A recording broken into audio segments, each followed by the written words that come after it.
Olá pessoal, meu nome é Renato Matos. Hoje vou falar sobre o Redis, ou Redis, como vocês quiserem chamar. Ele é um banco de dados em memória. Ele possui várias formas de você integrar com esse cara. Ele é um projeto bastante utilizado. Quem não conhece aqui o Redis.io. Os tipos de clients que você pode utilizar, as linguagens C, C#, C++, Clojure, Python, PHP. Então tem linguagem aí para tudo, Delphi também, né? Então, o que é legal do Redis é que você tem um banco de dados em memória, você tem vários clientes conectados nele, você pode mandar mensagens, ele tem um sistema de mensageria, certo? Implementado, você pode dar um subscribe, criar um listener, ouvir as requisições como se fosse um sign-aware, entendeu? Aquele envio de Ruby, envio de mensagens para os clientes que estão conectados. Você cria variáveis de memória, essas variáveis podem ser tipos primitivos ou podem ter tipos complexos, como índices geoespaciais, esse tipo de geolocalização, bitmaps, globs, strings. Você pode fazer operações matemáticas, aritméticas com essas variáveis, e você também consegue compartilhar esses dados e definir um tempo de vida. Recentemente eu utilizei para criar listas, jogar filas, na verdade, jogar tasks nessas filas e mover essas tarefas de uma fila para outra. Por exemplo, eu tenho uma fila lá que é o backlog. Essa fila ela não precisa ficar lá infinitamente, porque os jobs são requisições. Por exemplo, cara, executa aí esse job aí. Esse job tem execução de 2, 3 horas. O cara fica consultando para verificar onde o elemento está, em que lista ele se encontra. Então tem uma APIzinha que foi criada lá em WCF. E também tem a opção de você parar uma execução, você mover um elemento de uma fila para outra, você conseguir depois deletar o log de execução para não ficar enchendo aí a sua memória. E isso tudo, cara, praticamente sem implementar nada, porque você define o tempo de vida das variáveis dentro dessa arquitetura aqui, desse framework, como você quiser chamar, tá? Então eu tenho uma documentação bem ampla, com todos os comandos aqui do Redis. Os comandos iniciais que eu vou mostrar para vocês são os comandos de autenticação, o comando para você ler e para você setar, getSet, o valor de uma variável, tá? Tem bastante exemplo aí na net para a gente ver como é que funciona. O client name também é legal para a gente identificar quem é que tá. O getSet é esse cara aqui, não é que é getSet, você dá set ou dá get lá, tá? Bem, vamos instalar. Para fazer a instalação aqui no Ubuntu, você vai fazer esse download desse pacote. Para fazer a instalação no Linux, como não tem uma distribuição oficial, a Microsoft no OpenTech ela liberou uma distribuição dele. Então você baixa esse MSI e segue lá o NNF. A vantagem dessa instalação aqui para o ambiente Windows é que ele já te pergunta de cara qual a porta e qual é também a quantidade de memória que esse banco vai utilizar, para que você não tenha esse tipo de problema durante a utilização do seu serviço. Aí ele começa a liberar os recursos, ok? Onde você define esses valores uma vez que você pulou essa etapa na instalação? Você vai no diretório de instalação, vai no arquivo windowserver.conf, lá dentro você vai definir também uma senha para que os clientes possam se conectar, e você vai definir todos os parâmetros lá do Redis. Executou o client, a gente vai dar um ping para verificar se ele está rodando, tá? Então vamos parar aqui. Vamos fazer o download da distribuição. Eu já fiz aqui na minha pasta downloads. Eu tenho um cara chamado. Vou extrair esse arquivo. Beleza. E agora eu vou configurar o meu Redis. Já vou definir de cara uma senha para ele, tá? Aqui eu tenho uma porta dele, ó, 6379. E a senha dele, ó, está lá no meu parâmetro. Quero seguir a documentação que eu fiz aqui.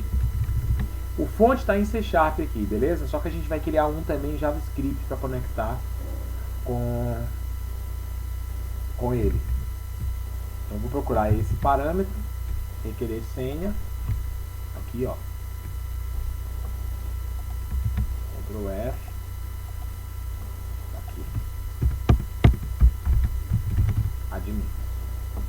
Então cria uma senha para ele e eu vou definir também a quantidade máxima de memória.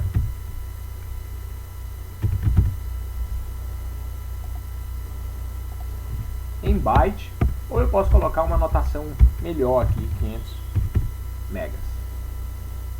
Ok? Site, cara, a documentação tem tudo, sobre instalação, comunidade, quem utiliza o Redis hoje, por exemplo, o Stack Overflow está utilizando, né? Você pode verificar quem, não clients aqui, não aqui, né? Você pode verificar aqui dentro do site. Vamos dar uma olhada aqui na página inicial, eu tinha visto isso na documentação.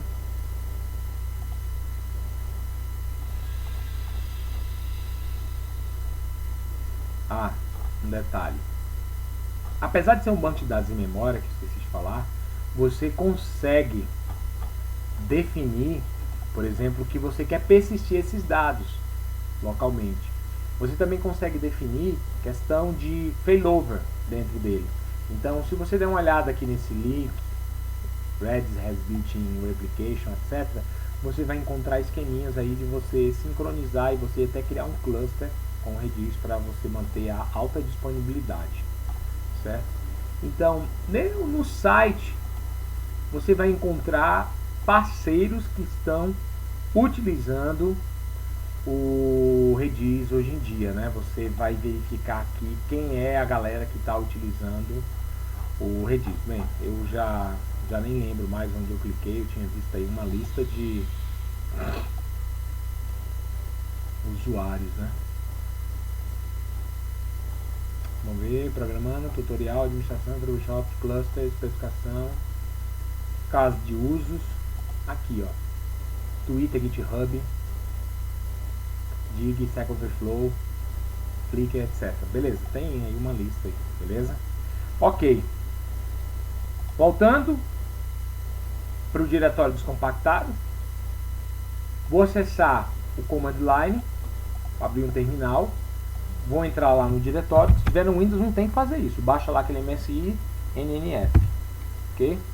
Vamos acessar a pasta Downloads, Redis, vou dar um sudo make install. Para que eu estou fazendo isso? Porque eu vou precisar de permissão para gravar as coisas. Ele vai começar a escrever aí em pastas protegidas, então eu tenho que dar um sudo para executar como administrador. Cara, mas essa instalação é muito simples. No final ele pede para dar um make test. Eu vou parar o vídeo no término dessa instalação, mas vou concatená-lo com outro antes de publicar aí no YouTube, por questão de travamento, né? Esse programinha que eu estou utilizando aqui no Ubuntu, ele já deu alguns lags e eu já estou gravando aqui, se eu não me engano, pela terceira ou quarta vez, tá? No Windows eu não tenho esse problema lá com Camtasia, então vou ter que verificar aí uma licença, ok? Se eu quiser mudar o caminho de instalação, não quiser colocar o SR local bin, eu posso definir isso. O manual dele é muito bom mesmo. Então ele instalou, beleza, ó.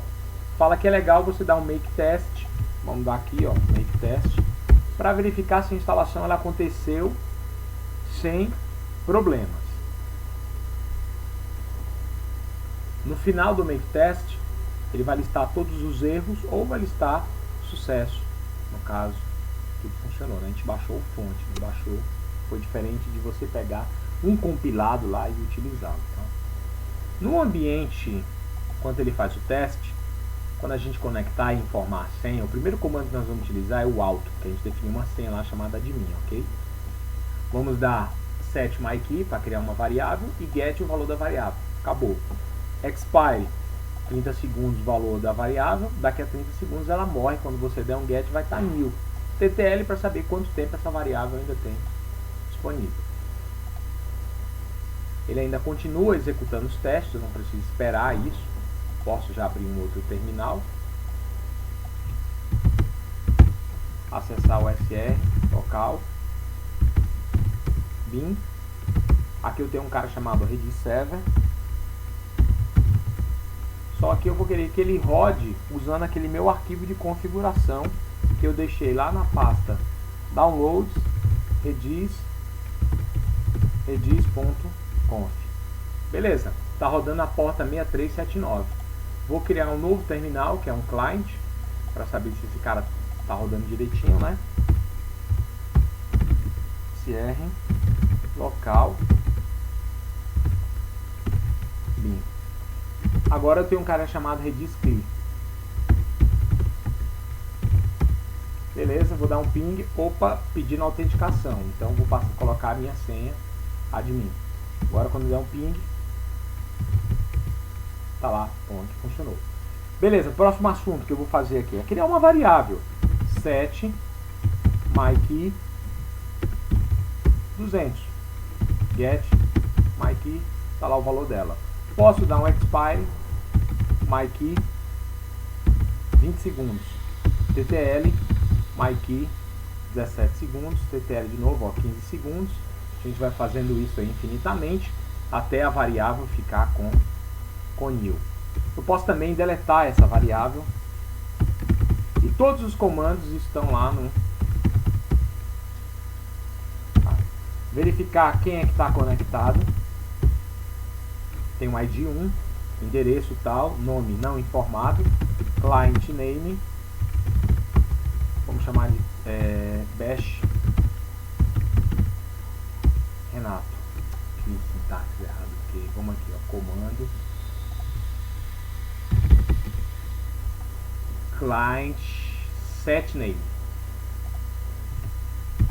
client set name, que ele já passa, ó, Renato.